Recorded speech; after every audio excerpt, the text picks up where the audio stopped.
tertolong, clear. Kepala Lapas Kelas 1 Pajo Palembang, David Rosehan, membantah telah memfasilitasi dan mengistimewakan Bacagub Sumsel, Mawardi Yahya, dan pasangannya Harno Joyo saat mengunjungi terpidana kasus korupsi yakni mantan Gubernur Sumsel Alex Nurdin di sebuah tempat di lapas yang dinilai tampak seperti ruang kerja. Menurut David, hal tersebut hanya untuk memberikan privasi terhadap Alex Nurdin dalam menerima kunjungan pejabat dan tidak melarang adanya setiap kunjungan siapapun. Ia mengungkapkan pertemuan itu berlangsung di aula yang masih berada di dalam komplek lapas. Meski demikian, David mengakui kecolongan dengan adanya penggunaan kamera saat mengunjungi warga binaan.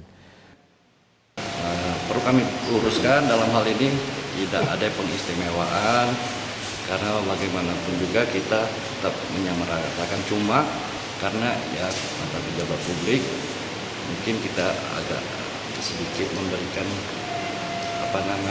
sedikit privasi untuk mereka melakukan silaturahmi.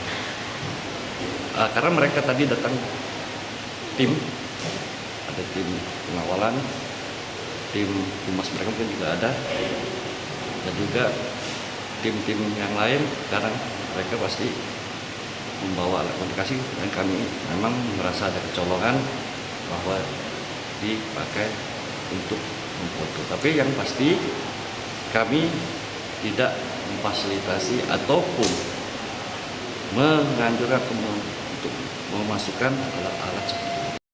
Sebelumnya, foto yang diunggah di akun Instagram Harno Joyo memperlihatkan ia dan Mawardi Yahya beserta Syahrul Usman mengunjungi Alex Nurdin mendapat sorotan banyak orang. Lalu postingan tersebut sudah dihapus. Rizky Oktora, Muklas Diferensial, Kompas TV, Palembang, Sumatera Selatan.